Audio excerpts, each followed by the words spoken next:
Hello, ladies and gentlemen, and welcome back to the podcast, and welcome to your Monday Night Raw post-show. Man, a lot happened on Monday Night Raw, and we're going to get all into it on today's episode. Starting off tonight, man, we got CM Punk, the newly crowned World Heavyweight Champion CM Punk. He comes out to the ring. Punk grabs a microphone. He thanks his wife, his fans, as well as Jey Uso. Punk says that he's here to make money and to win championships. Punk says there's no Seth Rollins to cash in, pretty much mocking Seth Rollins. Punk says, though, that he wants to be a fighting champion. Punk mentions the likes of AJ Styles, saying that Styles has earned a world title shot. He also mentions the likes of Dominic Mysterio, Jaden McDonough, Finn Balor, and Sheamus, as well as John Cena. After this, CM Punk is quickly interrupted by none other than Logan Paul. Logan makes his way out to the ring, but Punk keeps saying no through the microphone. Punk's telling Logan Paul no in the middle of the ring. Logan then mentions his accolades and what he's done so far in WWE. Logan then says that he has earned a shot at CM Punk's World Heavyweight title. After that, both Logan Paul and CM Punk are interrupted by none other than Heyman and The Vision. Heyman then mocks Logan Paul. Heyman says that says that Reed and Breakker are the next contenders for the World Heavyweight title. Heyman then tells Logan Paul to leave. Breakker then says he's coming for the world title. After this, Braun Breakker then pretty much mocks Logan Paul. After this, Logan Paul leaves the ring. Braun then pushes Logan into the ring. Vision then attacks CM Punk. Logan then turns around. He rushes the ring. He attacks the Vision. The Vision then fight off Logan Paul with Bronson Reed hitting a tsunami off the top rope, landing on Logan Paul. Some interesting stuff there from Logan Paul and The Vision. Moving on from that, we got a tag team matchup, and it's Stephanie Vaquer and Nikki Bella teaming up to take on Raquel Rodriguez and Roxanne Perez. I thought it was a decent match. Back and forth matchup between both teams with Nikki and Stephanie keeping the pace of the match. Roxanne Perez hits a springboard moonsault in the middle of the ring, followed by Stephanie hitting a devil's kiss on Roxanne Perez in the middle of the ring. Nikki Bella then hits a rack attack for a near fall, but Roxanne Perez hits pop rocks in the middle of the ring, pins for the 3, and your winners of the match are Roxanne Perez and Raquel Rodriguez. Hats off to Roxanne Perez and Raquel Rodriguez for getting the win in this matchup. Moving on from that, we go into our next match of the night. It's El Grande Americano taking on Penta. I thought it was a decent match. Back and forth matchup between Americano and Penta, with Americano and Penta both exchanging in the middle of the ring. Americano hits an enziguri on Penta, followed by a Death Valley driver. Americano and Penta once again exchange in the middle of the ring, with Bravo attacking Penta. After that, one of the Americanos, I believe his name was Rio, could be wrong on that, but one of the Americanos gave El Grande Americano a steel plate that helped him trying to help him win in this matchup, but Penta ends up hitting a Mexican Destroyer on El Grande Americano, pins for the 3, and your winner of the match is Penta. After the match, Penta then attacks the Americanos. Moving on from that, we have Dominic Mysterio. Dominic Mysterio comes out to the ring, grabs a microphone. He talks about Saturday night's main event. Mysterio also says that he is the greatest Intercontinental and Triple Crown champion of all time. Mysterio says that he is the greatest luchador of all time as well. After this, we get the return of none other than Rey Mysterio. Rey Mysterio comes out to the ring, grabs a microphone. Rey says that he's got to draw the line when it pertains to Dominic Mysterio, saying that he is the best luchador in the world. Rey says that Dominic insults the family name. Rey mentions the likes of El Santo, Blue Demon, Eddie Guerrero. Crowd chants Eddie. Mysterio then tells Rey to keep his father's name out of his mouth. This definitely got the fans, had a huge pop for the fans. Dominic says that he is better than Santo, Blue Demon, and Guerrero, as well as Rey Mysterio. Dominic then says that he made the Mysterio name and what it is today. He's made the name relevant. After that, Rey tells Dominic that he will never be the best of the luchadors. He'll never be the king of the luchadors. After this, Rey then attacks Dominic Mysterio, followed by Rey Mysterio hitting a 619 on Dominic Mysterio in the middle of the ring. Looks like we have some unfinished business here between Dominic Mysterio and Rey Mysterio. Moving on from that, we have Becky Lynch interrupting the commentary team. Becky has a microphone in hand. She talks about Seth Rollins and the Vision. She also mocks the crowd. And she also mocks Maxine Dupree. And remember, Maxine Dupree does get a rematch against Becky Lynch at some point for the Women's Intercontinental Championship. Moving on from that, we got a tag team matchup. It is the Kabuki Warriors taking on Lyra Valkyria and Bayley. Thought it was a decent match. Back and forth matchup between the Kabuki Warriors, Lyra Valkyria, and Bayley, with the Kabuki Warriors keeping the pace of the match. Asuka then applies an Asuka lock in the middle of the ring on Lyra Valkyria. And your winners of the match due to submission are the Kabuki Warriors. Hats off to the Kabuki Warriors. And it looks like the Kabuki Warriors has their eyes set on the women's tag team titles. Moving on from that, speaking of tag teams, we have a World Tag Team title matchup where Dragon Lee and AJ Styles defend the World Tag Team titles against Judgment Day, Finn Balor and JD McDonough. I thought it was a good match. Back and forth matchup between both teams with Dragon Lee and Styles keeping the pace of the match. Finn Balor then goes for a coup de grace off the top rope but missed and end up hitting JD McDonough. Styles capitalizes on this by hitting a phenomenal forearm for a near fall. Referee throws out Dominic Mysterio, who was ringside during this match, but Sheamus comes out of nowhere, attacks Dominic Mysterio. Finn Balor then hits AJ with a shillelagh. Referee was distracted for a near fall. Dragon Lee then gets involved in the match once again by hitting a Hurricane Rana on Finn Balor, but AJ Styles secures a win for his team with a Styles clash in the middle of the ring, pins for the 3, and your winners of the match and still World Tag Team Champions are AJ Styles and Dragon Lee. Hats off to AJ Styles and Dragon Lee for getting the win in this matchup. Moving on from that, we have Adam Pearce. Adam Pearce announces the competitors and opening matches for the Last Time Is Now tournament. And those matches and competitors are as followed. For the next couple weeks, we're going to get Rusev taking on Damian Priest in the For the Last Time Is Now tournament. We also have Nakamura taking on Sheamus as well in this tournament. And these matches will be pretty much taking place for the next few weeks with a 16-man tournament. Some interesting stuff there from Adam Pearce. And moving on from that, we go into our main event for Monday Night Raw. It is a tag team matchup. It is Jey Uso and CM Punk, the newly crowned World Heavyweight Champion, taking on Bronson Reed and Braun Breaker. I thought it was a good match, man. Back and forth matchup between both teams with Bronson Reed and Braun Breaker keeping the pace of the match. Logan Paul is here. Logan Paul then hits Punk with the brass knuckles. The match ultimately ends in a double countout due to the fact that CM Punk and Jey Uso, as well as the Vision, couldn't make the 10 count to get back in the ring. But I think the main vocal point, obviously, was Logan Paul getting involved in this main event matchup between CM Punk and Jey Uso taking on the Vision. Couple of things I want to talk about, man, and there's a lot to talk about when it pertains to Monday Night Raw and obviously what took place this past weekend. So I kind of want to talk about what happened this past weekend. As far as Saturday night's main event, I did not watch the show.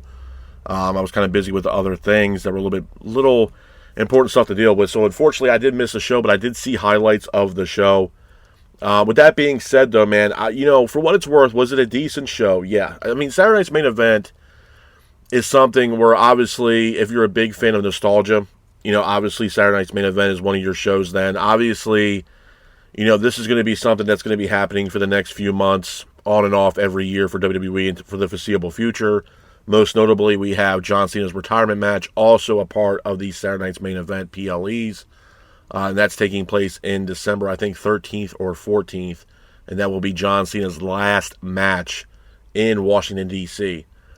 The matches were decent. I would say the main event match, CM Punk and Jey Uso. CM Punk and Jey Uso for the World Heavyweight title. I'm going to be honest, man. My standpoint with that match is the same how I feel now. I'm not sitting here saying that I'm not a fan of CM Punk being the World Heavyweight Champion. Not saying that at all. I didn't say that beforehand.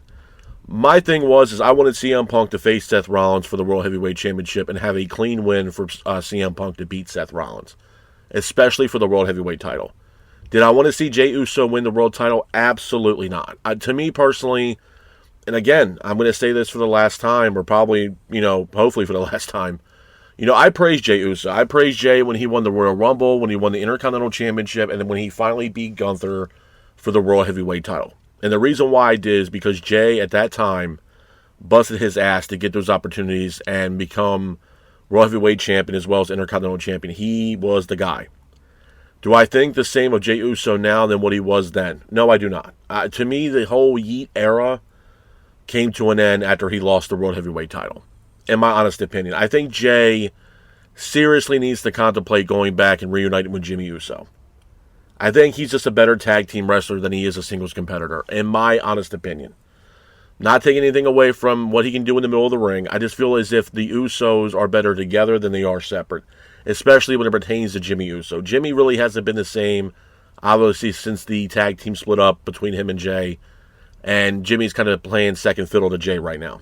I think they need to reunite the Usos, maybe get them back in the tag team division. But again, congratulations to CM Punk for becoming the new World Heavyweight Champion. The other match I want to talk about briefly, or quickly I should say, is the Cody Rhodes-Drew McIntyre match. Now, I told you guys that I did not see McIntyre walking in and walking out Saturday Night's Main Event as the new Undisputed Champion. I just didn't see it. And for what it's worth, that was not the case. He did not walk out with the Undisputed Championship. He took the L against Cody Rhodes, and Rhodes is still the Universal Champion. I don't know what they're doing with McIntyre. Now, I will say this, because in the same night, we also had the announcement of this 16-man tournament to face John Cena. Whoever wins will be John Cena's last opponent. I think because they really don't know what to do with McIntyre at this point, McIntyre should be one of the guys in this 16-man tournament to face John Cena as his final opponent in December for Saturday Night's Main Event. There's not much for McIntyre to do at this point. After that, I don't really know where we go from here with McIntyre. I really don't. And it's not taking anything away from what he can do in the middle of the ring. I think McIntyre is great. I think he's a great heel. I don't know if WWE, again, has a lot of faith in Drew McIntyre. Now, LA Knight is another guy that's on my list as far as WWE not having a lot of faith in LA Knight. And some people could say, well, how can you say that, man? I don't understand how you can say that. Drew McIntyre, they didn't have faith in McIntyre, then why they put him in the Universal title matchup against Cody Rhodes? Because, bro, there is nobody else right now. There is nobody else. It's the same thing with the situation at hand with Seth Rollins. With Seth Rollins being injured in that match against Rhodes at Crown Jewel, it kind of shook a lot of shit up. Where now we have, if you want to believe it or not, an interim champion, if you will. I mean, basically, the championship was vacant, but at the same time, we all know that Seth Rollins never lost the title. So, again, it's something where, when it pertains to McIntyre and LA Knight, do I believe both guys should be in this tournament? Absolutely. Absolutely. Because right now, there's nothing on paper right now for LA Knight or Drew McIntyre to do, to be honest. The way that Adam Pearce made this announcement for the tournament, we already got some solid names. We got the names of the likes of Damian Priest and Rusev. We also have Nakamura and Sheamus. I told you guys before when this whole thing was announced, I did a video about it. I didn't want this tournament to have names of Tozawa or Los Garza or anything else like that. I don't want those names in this tournament. You want to put a Santos Escobar in there? By all means. You want to bring in people from NXT? By all means. I even made comments about Obafemi. I think Obafemi should be one of the 16 as well. My standpoints with this tournament are the same as when I put my last video out. That WWE is sitting on a gold mine right now. They can stack the deck for this tournament, and this tournament could probably be one of the best tournaments we've seen in the States for a very, very long time. Better than the Continental Classics and better than the Owen that we've been getting in AEW. Hands down. And I'm not sitting here saying that AEW doesn't have the talent. I'm not saying that at all. But how WWE can do this and stack the deck, this could be one of the best tournaments we've seen in the States for a very, very long time. And right now, coming out the gate, it's not a bad tournament so far. We got, like I said, Priest and Rusev. We also have Nakamura and Sheamus. Nick Aldis is supposed to make announcements for SmackDown as far as who's going to be in the tournament. Maybe we'll get something from NXT as well. Maybe, the GM over there will make announcements as far as NXT superstars being a part of this tournament as well. I think they should, hit a grand slam with this, and they should. They have the talent. Let's do it. And do it correctly. And get the fans excited. Because now, You're going to want to tune into Raw. You're going to want to tune in NXT. You're going to want to tune into SmackDown because of this tournament. You know what I mean? You want to know who wins or who loses. You know, I also made comments about Dragunov. I think Dragunov should also be considered for this tournament. Absolutely. Maybe Sami Zayn can also be a part of this tournament if he is, in fact, cleared. Why not? Randy Orton. Orton would be a great name to be a part of this tournament. Gunther.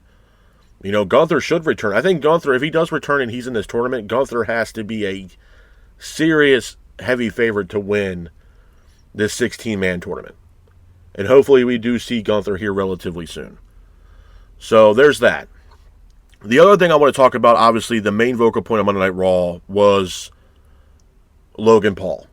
Logan Paul was a huge vocal point in Monday Night Raw last night. I don't know what they're doing with this. You know, when I saw Logan Paul in the main event of that tag team matchup with Jay and Punk taking on The Vision, and then you see Logan Paul come out and pretty much knock the hell out of CM Punk with the brass knuckles, seemingly it seems as if Logan Paul is going to be a member, or at least joining Paul Heyman most likely, going into this year's War Games. Am I a huge fan of this decision? No, I am not. I'm sorry. Look, man, for those fans that are out there that are huge Logan Paul fans, and there might be a shitload of fans that are Logan Paul fans. There may be also fans that can't stand Logan Paul.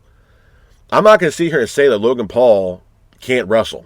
I think his finisher, the pulverizer or whatever the hell it is, I think it's a great finishing move. I really do. I think Logan Paul is good for professional wrestling. I'm not going to sit here and say that the guy's not great for professional wrestling. Am I keen on him being a part of this storyline with Division? Absolutely fucking not. I'm sorry, man.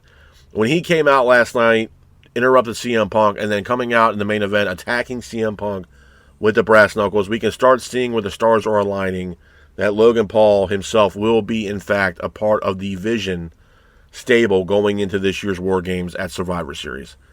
To me, I think it's a huge L. Might be a hot take for a lot of people. I just, when I saw this, I'm like, man, you got to be fucking kidding me. I'm not a big fan of Logan Paul, to be honest with you. Again, I'm not taking anything away from what he can do inside the squared circle. Not at all. But him being a part of this storyline, man, it just feels forced. It also feels like WWE is playing this shit safe, to be honest with you. You know, a lot of people are like, oh, well, Austin Theory's name's floating around. I'd rather had seen Austin Theory last night come out in that main event and knock the hell out of CM Punk rather than Logan Paul coming out and hitting CM Punk with brass knuckles. Absolutely. Logan Paul, even if Logan Paul is a new member of the Vision, I don't know really how it helps out Logan Paul. I just don't, man. It might be a hot take for a lot of people. I just don't see it. And not for nothing, he has not earned that spot.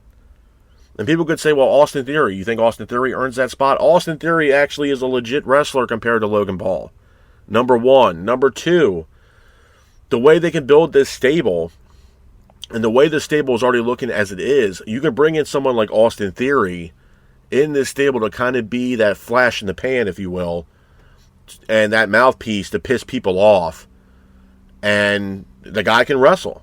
You know what I mean? I mean, this is something where I think it would have benefited a lot more for Austin Theory than it is Logan Paul. Now, I'm not sitting here saying that Austin Theory is still not coming into this faction with Division. But if we're looking at the narrative right now, we have Bronson Reed, Braun Breaker, Logan Paul, maybe Austin Theory, and Brock Lesnar to round out the 5 for Paul Heyman's team. And then we look over on the other side of the fence with CM Punk. You know damn well it's going to be CM Punk, Jey Uso, maybe Jimmy Uso, Roman Reigns, and possibly LA Knight at this point. If LA Knight's a part of the tournament or not. LA Knight should be either in the tournament or in the storyline with Division. So we have to differentiate basically what's going to happen with LA Knight. Is he going to be a part of the tournament, for the 16-man tournament to face John Cena? Or is he, in fact, going to be a part of this War Games storyline here that's slowly heating up? But that's my other thing, too, man. This storyline here with the War Games shit, it is a slow burn, bro. And we got about 3 weeks left. Now, some people say, oh, we got plenty of time. We got 3 weeks. 3 weeks. I want to see shit pop off now, is what I'm saying. I want to see attacks. I want to see backstage attacks and shit like that. I want to see possibly Roman Reigns return. Shit needs to happen and shit needs to get into place so we can get excited for War Games.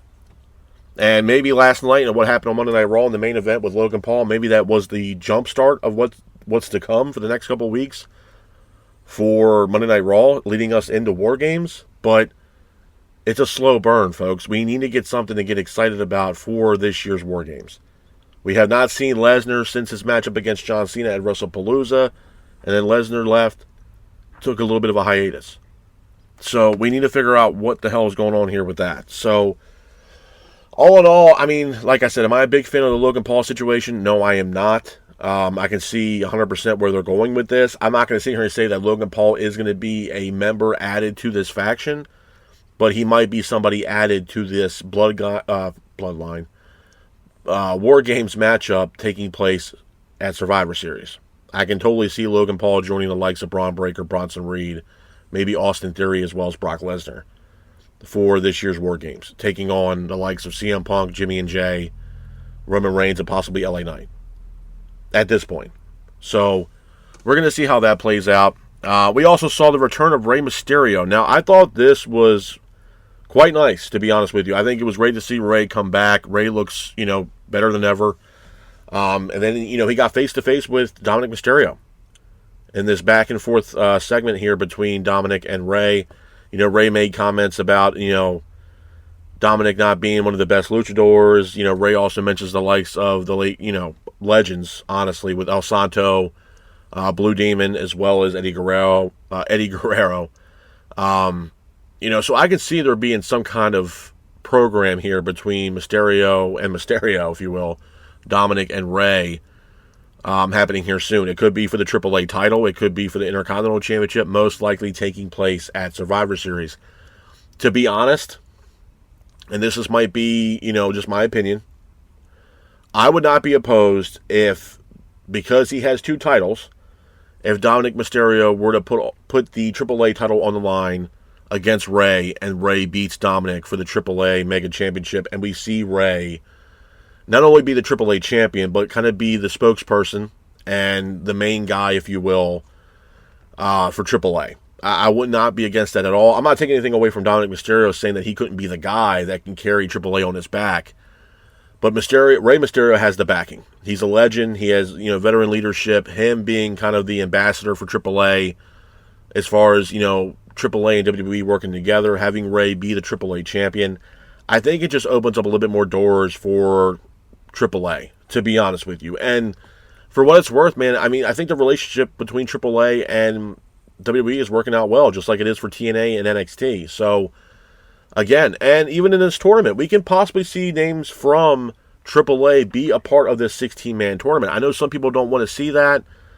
I'm not 100% against it. And the reason why I'm not against it, because obviously they had to keep that working relationship going, number one. Number two, it's a 16-man tournament. And to kind of make everything, I guess, fair, if you want to call it that you can have some names from SmackDown, you can have some names from NXT, you can have some names from, Raw, SmackDown, NXT, you can also have names from TNA, you can also have some names from AAA to round out this 16-man tournament to find out who will be John Cena's final opponent at Saturday Night's Main Event in December. So I'm not against that at all. I know some people are like, oh, we don't need AAA. I don't want to see AAA involved in this. I don't want to see yada, yada, yada. But, bro, you got to understand, this is a business. And they're working with these other companies such as TNA and AAA. So, I mean, you got to, you kind of have to play devil's advocate for a minute and realize that, there's a very good chance that we're going to see some talent from AAA or, if not TNA, a part of this 16-man tournament. I'm not against it, bro. I'm not.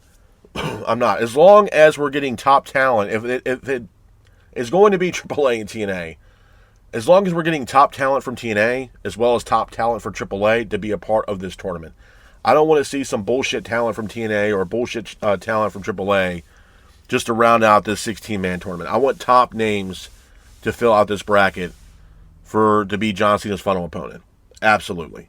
And we're going to see how it's going to play out. But I think personally, I'm excited for the tournament. I think the tournament's honestly going to help Raw and SmackDown. SmackDown has not been doing all that well. The ratings have been down. Ticket sales have been also down for SmackDown. SmackDown's kind of in a weird state right now. And again, I will also say that I do believe, and it might just be me, but I do believe that the best thing going on SmackDown is the U.S. Open Challenge. I think it's one of the things that the fans are anticipating the most and excited about the most when it pertains to Friday Night SmackDown, because SmackDown, as of late, really hasn't got a lot of fans excited for the product. Hasn't got fans really in tune on what's going on. So with the U.S. Open Challenge, it opens up a lot more doors for other talent. It gets fans excited, and fans wanting to tune into Friday Night SmackDown solely because of the U.S. Open Challenge. So clearly, yeah, it's exciting, but things do need to change drastically for SmackDown to kind of be somewhat up there with what Monday Night Raw is doing. I'm not saying better than Monday Night Raw, but if we can get it somewhere close to Monday Night Raw, I think it's going to benefit all parties involved. Like I said, with the 16-man tournament, we might get an announcement tonight for NXT as far as their general manager making, comments, or, her making the selections for NXT. I'm all for it as well. I just want top names in this tournament. That's all I can ask for. I don't give a shit if that's coming from TNA or AAA. I just want top level names to be a part of this tournament, to make this tournament one of the best tournaments that we've seen in quite some time. I believe also, I think next week we're going to see John Cena, if I'm not mistaken. I think Raw next week is live from Boston, Massachusetts, if I'm not mistaken. So we might see, I think we're going to see John Cena next week. That's going to be very telling, very interesting as well.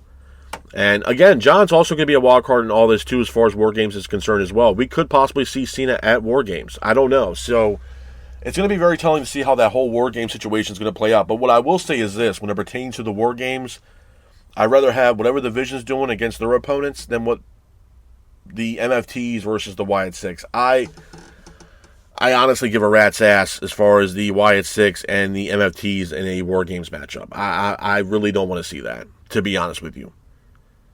To be honest, the thing with the MFTs, I mean, it's a good stable, but it's not. I kind of feel like that's kind of running its course, to be honest with you, in my honest opinion. And the Wyatt Six really haven't been on television for a while. I know Bo Dallas or Uncle Howdy's been dealing with some personal issues and stuff like that, or family issues for that matter. So we really haven't seen them on TV that much. So I really don't want to see a Wyatt Six versus MFTs in a War Games matchup. Now, we could also see a women's War Games matchup as well. I don't know how that's going to play out. We could see Charlotte Flair and Alexa Bliss. Maybe Nikki Bella, Stephanie Vaquer possibly against the likes of, the Kabuki Warriors and Raquel Rodriguez and Roxanne Perez, and try to, fill out that team. Who knows? But maybe AJ Lee and Becky Lynch as well. We're going to see how that plays out as well. But we could possibly see a women's War Games matchup as well. Not against it. Not against it at all. But again, man, I think Monday Night Raw, it was a solid show. It was a decent show. I mean, there were some things I was thrilled about. The return of Rey Mysterio. But I would say the big elephant in the room was Logan Paul. I think Logan Paul, he threw a curveball for everybody. Nobody knew what the hell was going on, because at one part of the night we saw Logan Paul pretty much try to save CM Punk from getting his ass kicked from the Vision, and then we see Logan Paul come out in the main event that CM Punk is involved in, and Logan Paul pretty much knocks the hell out of CM Punk with a pair of brass knuckles. So now it seems as if Logan Paul might be joining the faction leading into this year's War Games. So it's going to be very telling. And, as of late, Monday Night Raw has been doing a really good job with leaving these cliffhangers, especially ever since what happened to Seth Rollins with Braun Breaker hitting that spear on Rollins. Now it's, Monday Night Raw is starting to slowly leave you with these cliffhangers to get you excited and anticipating next week's Monday Night Raw, which I think is going to be a really good Monday Night Raw next week. But again, man, I'm excited. Hopefully War Games, is something to look forward to. It's definitely one of the things I'm looking forward to. It's one of WWE's big 4 pay-per-views every single year. So hopefully War Games does not disappoint. Again, looks like Logan Paul might be joining the Vision. Might not be joining the faction, but joining the Vision as far as War Games matchup is concerned. And hopefully, the next few weeks we get a little bit more traction as far as who's going to be a part of this year's War Games, with pretty much 3 weeks left until we get to this year's Survivor Series. So it's going to be very telling to see what happens on Monday Night Raw for the next few weeks. And it's also going to be very telling to see how this tournament plays out for for the next few weeks, next month, if you will, leading us into John Cena's last match and final opponent at Saturday night's main event. So, again, man, I'm excited for the tournament. I'm excited for this year's Survivor Series, especially War Games. And we're going to see how all this plays out for the next few weeks, man. But I'm definitely excited to see Monday Night Raw and SmackDown for the next few weeks. But with that being said, though, man, this is my review of Monday Night Raw. I hope you guys are out there staying safe. Be careful, and remember, stay classic. Peace.